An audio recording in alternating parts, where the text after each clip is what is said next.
Bonjour, je m'appelle Shekina, je suis actuellement en formation pour devenir pasteur au centre de vie et j'ai la joie de pouvoir vous accueillir aujourd'hui pour ce message. Je me réjouis que vous puissiez vivement l'écouter, attentivement et surtout que vous puissiez recevoir de la part de Dieu une parole spécialement pour vous. Alors n'hésitez pas à vous abonner pour suivre tous nos prochains messages et soyez bénis. Bien sûr, encore bonne année à toutes et tous et à ceux qui nous suivent aussi en live ou en différé sur Internet. Une bonne année bénie, bénie de la part du Seigneur. Et on va continuer dans cette ligne qu'on a vécue ce matin. Et on a eu à cœur, avec l'équipe pastorale, d'être nourrissant en ce début d'année. D'être même un peu dans le défi que je vous propose, c'est de parcourir dans les semaines qui viennent des éléments, des sujets, des inspirations qui se trouvent dans la première lettre de Paul aux Corinthiens. Alors, une des choses que vous pourrez faire, c'est en l'occurrence de lire cet épître. De lire ces 15-16 chapitres de semaine en semaine. On ne va pas tous les prendre, ce serait un peu fastidieux. Ce n'est pas une étude biblique, mais on va comprendre ce que le Seigneur dit à son Église aujourd'hui à partir de la première lettre de Paul adressée aux Corinthiens. Et je me réjouis beaucoup de partager cela avec vous. Je me réjouis beaucoup. Vraiment, soyez les bienvenus. Peut-être tu peux mettre la première image de Corinthe. Des archéologues, des historiens ont imaginé en 3D la ville de Corinthe. La ville de Corinthe a été construite par Jules César qui souhaitait avoir un peu un pendant de Rome dans le monde grec. Une ville incroyable, une ville immense, une des plus grandes villes de l'Antiquité. Je vous donne quelques indications. Vous allez voir comme ça nous permet de plonger dans ce qui s'est passé dans cette ville. Avec une promesse, Dieu dira à Paul dans les Actes des Apôtres, « J'ai un peuple nombreux dans cette ville. » Waouh! J'ai un peuple nombreux dans cette ville. Et c'est comme une promesse que Dieu nous donne aussi. J'ai un peuple nombreux dans la région de Neuchâtel. J'ai vraiment ce sentiment-là. J'ai un peuple nombreux, mais on y reviendra. Et Corinthe justement, c'est une ville qui compte 700 000 habitants à cette époque-là. 700 000 habitants, c'est vraiment une mégapole, c'est immense. Jérusalem en comptait environ 20 000, donc imaginez 35 fois plus, c'est vraiment une très très grande ville. Et plus de la moitié, 400 000 sont des esclaves. 400 000 esclaves.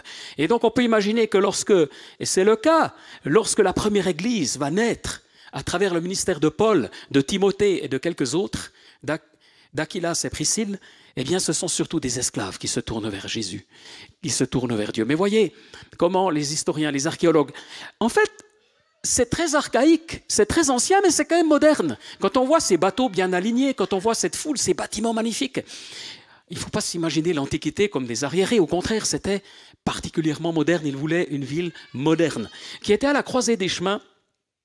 Et c'était une ville qui avait aussi des bâtiments majestueux, comme par exemple le temple d'Apollon, qu'on voit ici probablement, et puis aussi un théâtre de 18 000 places, plus grand que la Maladière. Il y avait dans cette population mélangée, eh bien forcément, beaucoup de commerçants. Il y avait aussi beaucoup d'étrangers. Il y avait des Juifs. Des Juifs, pourquoi? Parce qu'ils avaient été chassés de Rome. Il y avait de tout. Mais il y avait aussi le temple d'Aphrodite. Le temple d'Aphrodite, c'était une déesse à qui on vouait un culte. Comme beaucoup de divinités, ça, c'est pas étonnant. Mais on évalue à 1000 prêtresses, des prostituées sacrées qui servaient dans ce cadre-là. Et en fait, cette ville qui prospérait à cette époque, grâce à ces marchands, des marins et tous ces esclaves, comme on a dit, qui étaient en réalité que des demi-hommes, qui étaient sans droit, sans liberté, et dont le maître avait droit de vie et de mort. C'était une ville donc qui pullulait de gens de tous bords, de tout genre, mais aussi avec beaucoup d'immoralité et beaucoup d'occultisme. Beaucoup d'immoralité, à tel point qu'on a inventé un terme dans l'Antiquité, c'était corinthiser. Vivre de manière immorale, on appelait ça corinthiser. Cette ville était tellement célèbre pour ses excès en tout genre, notamment même les Romains, les Grecs étaient choqués, qu'on appelait du verbe corinthiser, on décrivait l'immoralité de ces gens et c'était devenu vraiment quelque chose de connu dans le monde entier. Et c'est là que Paul va arriver. Et lorsque Paul arrive, il arrive seul dans cette ville. Il arrive seul dans cette ville. Et il dira, j'ai ici simplement un verset, « Moi-même, devant vous, j'ai été faible, j'avais peur, je tremblais. » Waouh! En lisant cela, j'ai été comme heurté, parce que Paul est un des personnages les plus connus de la Bible, les plus impressionnants. Et voilà un homme qui nous dit, j'arrive à Corinthe pour annoncer l'évangile, et j'étais dans cette ville, peur, tremblant, effrayé. Et néanmoins, la puissance de Dieu s'est manifestée comme jamais. Et c'est un encouragement, un premier encouragement pour nous cette année. Ce ne sont pas nos peurs qui vont nous limiter, bien au contraire. Les craintes que tu as, les réserves que tu as, les timidités que tu as, les peurs que tu as, les retenues que tu as, tout ça, ça ne pourra pas t'empêcher d'être utilisé par Dieu. Amen. Même si évidemment la peur est un mauvais message, même si la peur est paralysante, alors Paul ne s'est pas laissé paralyser. Et voici ce qu'il est dit dans les Actes des Apôtres. Le Seigneur dit à Paul dans une vision, c'était pendant la nuit, « N'aie pas peur !» Waouh!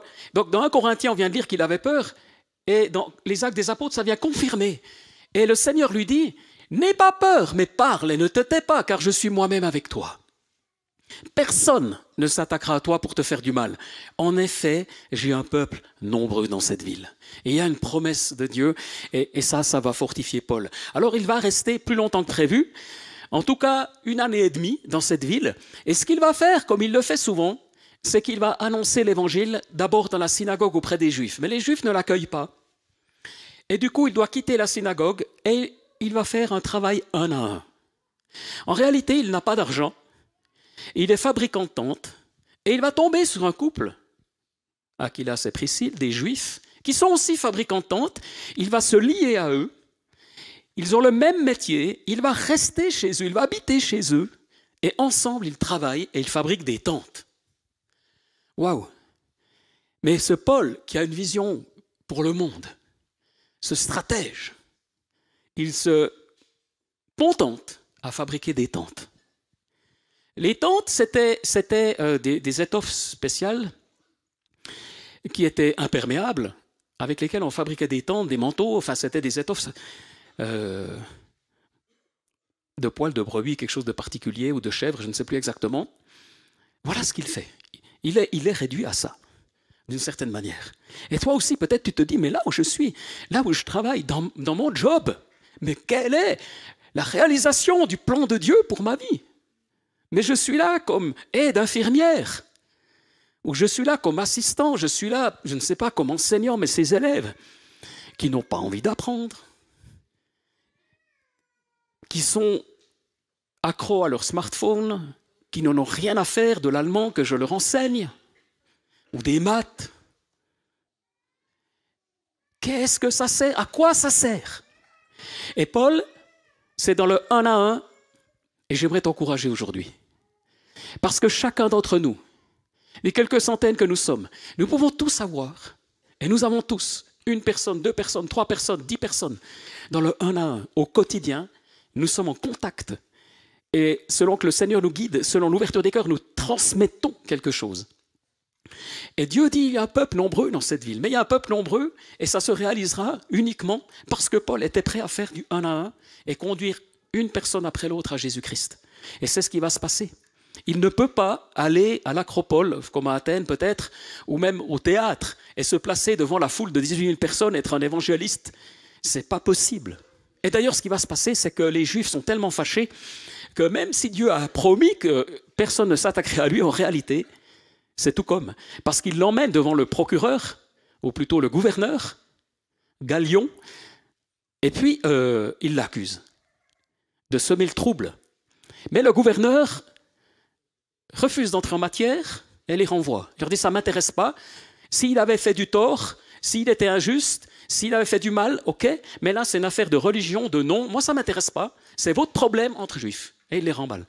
Et là, en fait, il y a un effet boomerang, et c'est les Corinthiens qui s'attaquent aux juifs. Et les juifs deviennent persécutés. Mais le chef de la synagogue se convertit et accepte Jésus-Christ. ainsi que toute sa famille. Et c'est le début de quelque chose de puissant qui est en train de se passer. Et voilà qu'après, quelques années plus tard, il écrira aux Corinthiens, et voici ce qu'il écrit dans Corinthiens 1, 10, peut-être le suivant déjà, on reviendra après sur celui. 1 Corinthiens 1, 10, tout au début. « Je vous supplie, frères et sœurs, par le nom de notre Seigneur Jésus. » J'ai un peu détaillé comment dire, un petit peu résumé, pas résumé, mais cadencé pour qu'on puisse bien comprendre. « Je vous supplie de tenir tous le même langage, qu'il n'y ait pas de division parmi vous, mais soyez parfaitement unis dans le même état d'esprit, dans la même pensée. » En effet, mes frères et sœurs, j'ai appris à votre sujet par l'entourage de Chloé qu'il y a des rivalités entre vous. Je veux dire par là que chacun de vous affirme « Moi, je me rattache à Paul, et moi à Apollos, et moi à Céphas, Céphas c'est Pierre, l'apôtre Pierre, et moi à Christ. Christ est-il divisé? Est-ce que Paul a été crucifié pour vous? Est-ce au nom de Paul que vous avez été baptisés? »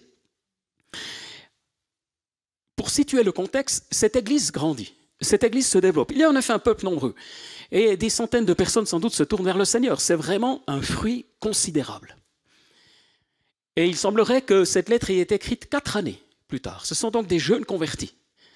Et pour ceux qui connaissent un peu la première lettre aux Corinthiens, il est parlé des dons spirituels. Il est même dit qu'aucun don spirituel ne leur manque. C'est des gens qui connaissent le surnaturel.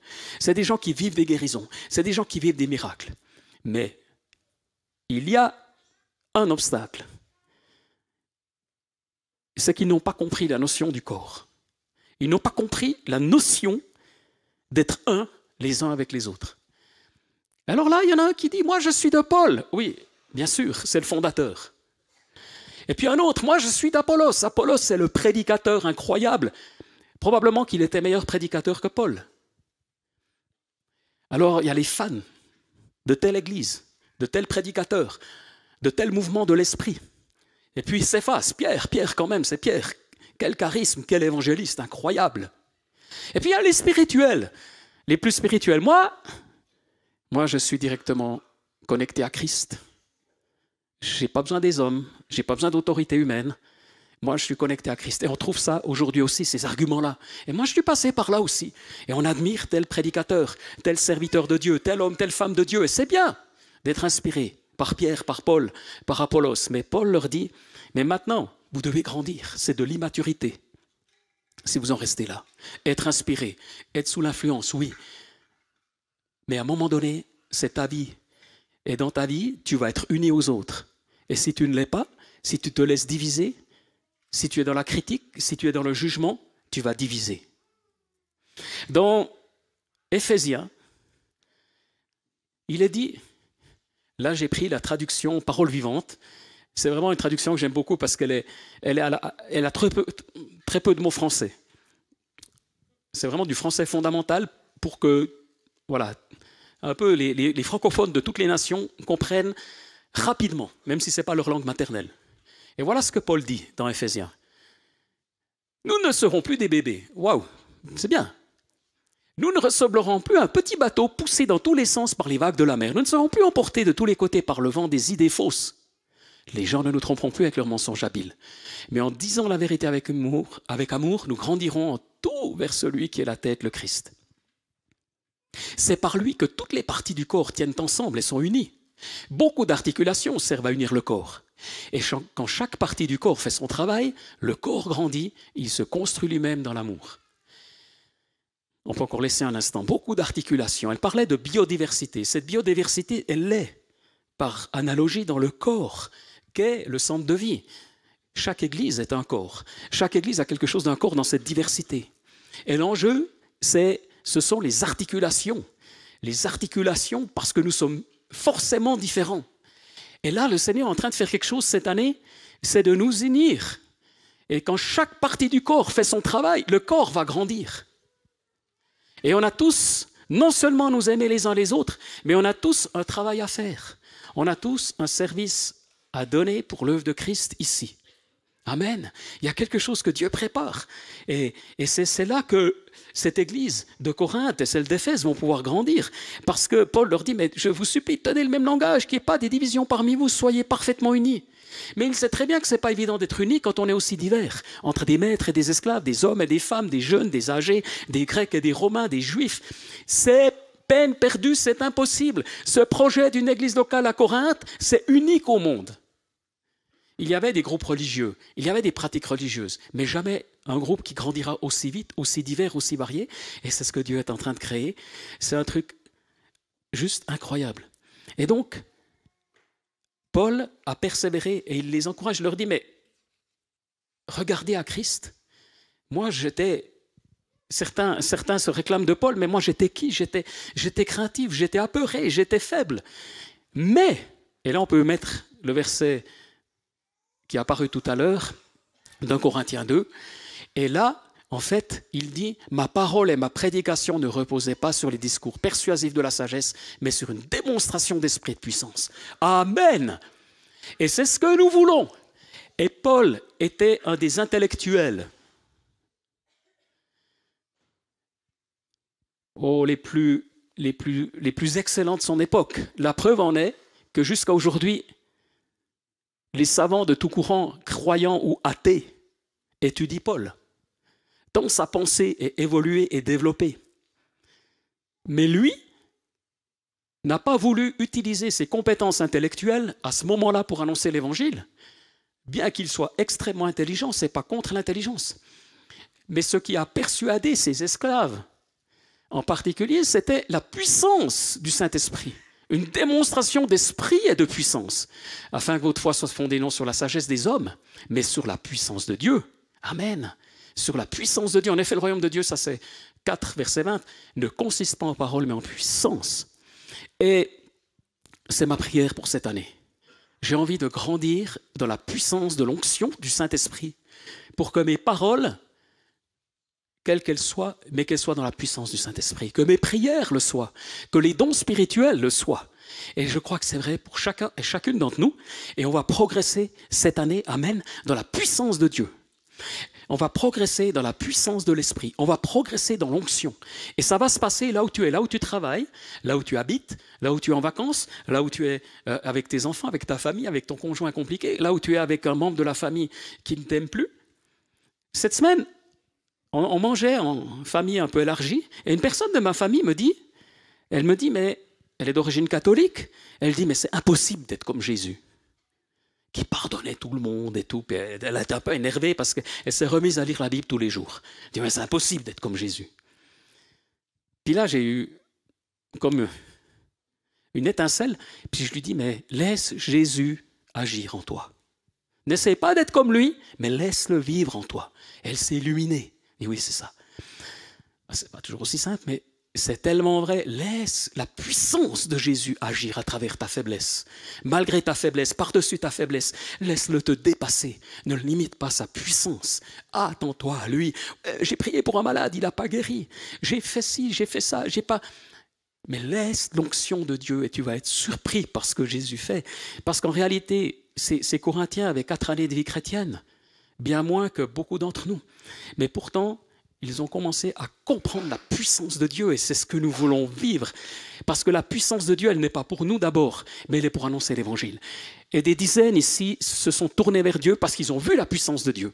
Vous n'étiez pas croyants, mais vous avez été touchés par l'amour de Dieu peut-être. Vous avez vécu une guérison, vous avez connu une libération, vous avez vu une délivrance. Il y a eu un événement surnaturel dans votre vie. Et c'est ça qui vous a convaincu. D'autres ont été convaincus en lisant la Bible. D'autres ont été convaincus intellectuellement. Tout ça, c'est juste. Mais nous avons besoin de la puissance de Dieu. Et chacun va l'exercer de manière différente. La puissance de Dieu va se manifester à travers toi de manière différente. Mais c'est là l'essentiel de ce que Dieu va faire. Et l'obstacle, par contre, qui va empêcher ça, c'est le manque d'unité.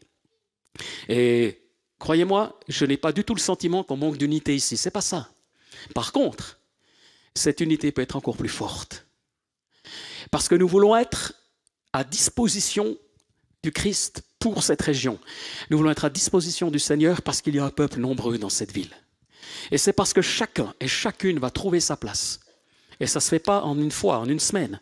Mais chacun et chacune dans l'œuvre de Dieu va mieux comprendre sa place, va mieux comprendre qui il est, va grandir dans son identité, les uns avec les autres, en se frottant les uns aux autres. C'est pour ça d'ailleurs qu'on a beaucoup de formations aussi dans l'Église.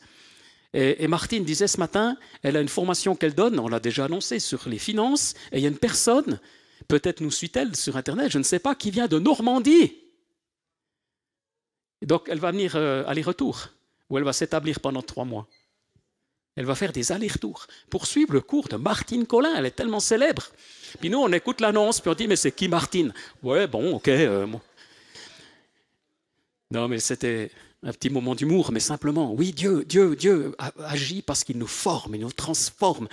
Et Paul, quand il écrit la première lettre aux Corinthiens, en fait, il répond à des questions. Il a eu des commentaires sur cette église. Il a eu des questions qui lui ont été envoyées, et c'est la raison de sa lettre. Et j'imagine tout à fait qu'il s'est mis en prière.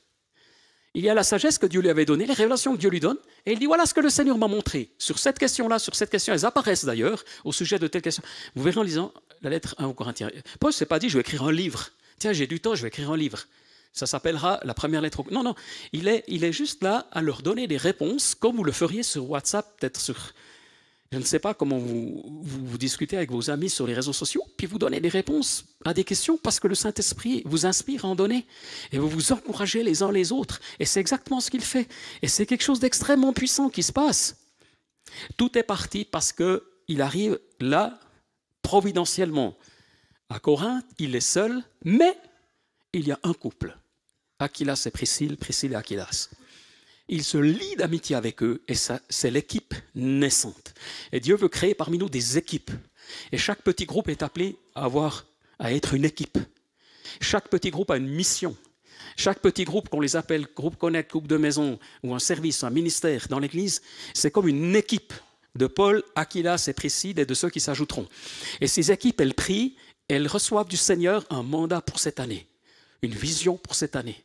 Et tu es dans un petit groupe, mais tu vas où? Tu n'es pas dans un petit groupe, rejoins un petit groupe. Soit connect, soit un service, mais bouge. Parce que Dieu ne va pas te laisser inactif et tu vas être prospère. Parce que tu vas donner de ce que tu as reçu et voir la gloire de Dieu. Voir la gloire de Dieu. Alors il se lie à eux. Ça aide parce qu'ils ont le même métier. Peut-être ton petit groupe, c'est des gens qui pratiquent le même sport. Peut-être vous êtes homogène dans le sens où vous avez un peu le même âge. Peut-être certains prient dans le monde, comme Pierre, dans le monde médical, avec des médecins, des infirmières. D'autres prient dans les écoles. D'autres prient. Mais c'est tellement essentiel d'être quelque part où quelque chose se passe. Et quelque chose se passe parce que tu vas servir dans ce cadre-là et comprendre la pensée de Dieu pour cette année, pour ceux que Dieu va toucher. Et en particulier si tu es jeune dans la foi. On n'aimerait pas que tu sois parqué dans un cours biblique, aussi bon soit-il. Moi, je vais donner un cours biblique aussi sur l'Apocalypse quelques semaines. Mais ce n'est pas le but. Le but, c'est de progresser. C'est un moyen pour progresser. Et si tu suis tel cours, si tu vas dans le cadre des perles, tu participes dans le cadre, par exemple, de Freedom ou d'Oxygène, enfin, il y a tous ces beaux noms. Ou si tu es dans le groupe CO2, ou si tu es dans le groupe... Non, il n'existe pas celui-là encore. Tsunamis. Et peu importe, tu es dans une dynamique. Il y a aussi le groupe Source de Vie. Il y a beaucoup de choses qui existent. Mais peu importe dans quel groupe tu es. Mais prie avec les responsables, prie pour eux, pour discerner la pensée de Dieu. Il y a une nouvelle vision à Chaux-de-Fonds où 2 groupes se sont unis. Il y avait un groupe homme, un groupe femme, puis ils se sont unis, puis ça a donné plein de jeunes couples. Enfin non, pas encore. Mais peut-être, je ne sais pas. Mais en tout cas, ils ont envie d'être plus ensemble. Amen. Alors que des choses bougent, que des choses passent aussi partout là où Dieu est, Dieu agit. Il y a aussi un projet au Voile de Travers, un tout petit groupe, n'est-ce pas, Maria? Ça existe? Katia? Ça existe, ça continue. Vous êtes 2? 4? Waouh! Il y a 15 000 habitants et vous allez progresser avec une vision pour le Val de Travers, pour le Vallon. C'est tellement bien. Et on prie pour vous, on vous encourage. Non, c'est vrai qu'on prie. Je sais que ce n'est pas toujours simple de démarrer, mais vous allez continuer. Si certains habitent le Vallon, allez. Et il y a aussi, je sais, Rachel qui a un projet aussi de groupe. Il y en a d'autres aussi. Mais ne faisons pas simplement ce qu'on appelait autrefois les groupes de maison. C'est très bien. Mais il nous faut une vision. Un service, il nous faut une vision. Pourquoi nous nous réunissons? Il y a un projet du Seigneur, il y a un projet de Dieu. Nous, on a un petit groupe avec Charles-André, Michael, avec Naï et moi-même, et je crois que c'est tout. Et c'est tous les mercredis, 1 heure. Et on prie pour le réveil, ça fait 2 ans maintenant. Et on persévère quasiment tous les mercredis. Et on prie simplement pour le réveil. Et puis on prie aussi, bien sûr, pour les événements du mois. Mais il y a aussi le vendredi, jeûne et prière une fois par mois avec Ruth et Charles-André et d'autres. Il y a tellement de choses qui existent, les nuits de prière. Et puis il y a aussi les groupes qui vont dans la rue. Et puis il y aura des groupes, je pense aussi à Abu Dhabi qui fait du social. Peut-être sont-ils pas dans le jeûne et la prière, mais ils sont dans le social. Et Dieu va permettre que chaque groupe, petit groupe, comme Aquila, c'est Priscille, comme Paul, vont prier ensemble pour capter la vision de Dieu pour cette année. Amen. Et que ce soit un groupe d'intercession, que ce soit les perles, que ce soit peut-être justement Goenschein qui va dans la rue, j'espère que je ne l'aurai pas oublié, j'en ai listé tellement maintenant, il y a peut-être des gens qui vont être déçus, mais dites-nous. Et après, il y a les cours de français, mais partout, priez, priez, Seigneur, qu'est-ce que tu aimerais cette année? Il y a quelqu'un, il y a 2 semaines environ, 3 semaines, je ne sais pas, c'est Marius Bulban de Berne qui me dit, dans leur église, ils sont très habitués à écouter le Saint-Esprit, depuis des années. Alors, il y a plein de gens, ils écoutent le Saint-Esprit, puis ensuite, ils se rendent là où ils sentent d'aller. Alors, il y a une personne, alors ça peut être dans la rue, hein, ça peut être à Berne et tout. Alors, il y a une personne qui a senti d'aller à l'hôpital, à l'Inselspital. Et puis, elle va là. Et puis, je ne sais pas les détails, je ne sais pas comment. Mais elle tombe sur un Afghan qui a mené la guerre en Afghanistan et qui est là hospitalisé. Et je ne sais pas plus, mais tout ce que je sais, c'est qu'elle a pu conduire cet Afghan au Seigneur il y a quelques jours en arrière et qui a accepté Jésus et qui progresse maintenant déjà avec le Seigneur. Voilà quelqu'un qui a été conduit. Alors n'allez peut-être pas 50 tout à coup à Pourtalès faire ça. Il faut que ce soit guidé par le Saint-Esprit. Mais tellement souvent je dis Seigneur, je suis à Marin, je suis à la place Bury, je ne sais pas où, à tête de rang, je dis Seigneur, donne-moi un rendez-vous divin. Donne-moi un contact. Souvent je tombe sur des chrétiens d'ailleurs. Mais j'aimerais encore plus tomber sur des personnes ouvertes, que je puisse être guidé. Faites-le, faites-le, faites-le. C'est une année de bénédiction. Amen. C'est une année où Dieu va ouvrir son ciel comme jamais. C'est une année incroyable que Dieu va donner. Amen. Moi, j'ai tellement à cœur de voir ce que Dieu va faire à travers vous, à travers nous. C'est tellement, tellement, tellement encourageant de voir la puissance de Dieu, les encouragements de Dieu. Certains sont passés par des moments difficiles. Et tu as eu peur de perdre ton travail, tu as eu peur de ne pas avoir assez, tu as eu peur. Et Dieu est intervenu. Et c'est incroyable ce qui s'est passé. Je pense aussi, j'ai eu des bons échos du camp de ski. Ils étaient un peu déçus d'être pas hyper nombreux, mais il y a eu des super bons échos. Parfois, on lance un projet, on pense être 50 et on est 20. D'autres fois, c'est l'inverse, mais peu importe, mais Dieu va agir.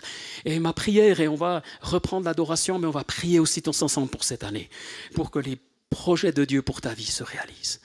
Et si Paul les exhorte à s'unir, la première chose qu'il a faite dans 1 Corinthiens, chapitre 1, c'est qu'il a remercié le Seigneur. Pour qui étaient ces gens? Il était plein d'éloges. Je n'ai pas eu le temps de le lire, on ne peut pas tout lire, mais il était d'abord reconnaissant pour ces chrétiens et chrétiennes qui étaient fidèles. Et il avait cette persuasion, malgré tous leurs défauts, leurs péchés, leurs errances, que Dieu mènerait à bien son projet. Et ça, c'est la foi qu'on a. Dieu va mener à bien ce projet qu'il a ici avec toi. Ça, on en est persuadé. Et Dieu va ajouter des frères et sœurs à cette église, car il y a un peuple nombreux, ici et ailleurs. Et ça, c'est... Bien sûr, on peut prendre ce verset pour toutes les villes du monde. Mais c'est une vision de la foi. Et c'est bien parce qu'il y a des craintes et des pressions qu'il y a un projet de Dieu. C'est bien parce que c'est compliqué et difficile que c'est de Dieu. Dans cette affaire, Paul aurait pu arrêter. Il aurait pu retourner dans une ville plus plaisante, plus simple. Non, il est resté là parce que Dieu lui a parlé. Et Dieu te dit, mais continue. Et tu vas voir ma puissance, parce qu'il y a un peuple nombreux dans cette ville. Il y a un peuple nombreux sur ton lieu de travail. Et c'est à toi de le déclarer, de le proclamer. Alléluia. Je vous invite à vous lever.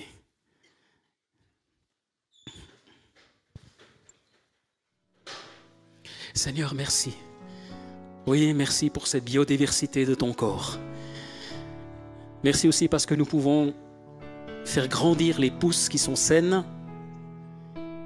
et pas les autres. Et ne pas arroser les mauvaises herbes. Merci parce que nous pouvons ouvrir les bonnes portes et fermer les mauvaises portes.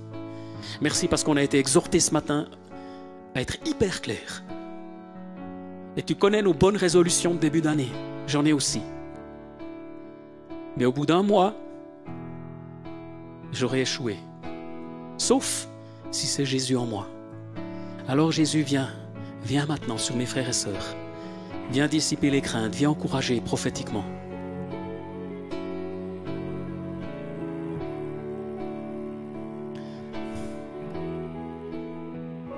S'il y a quelqu'un qui est là ce matin, peut-être tu es là pour la première fois. Peut-être tu as été invité. Peut-être tu es venu déjà quelques semaines. Mais tu ne connais pas Jésus encore personnellement.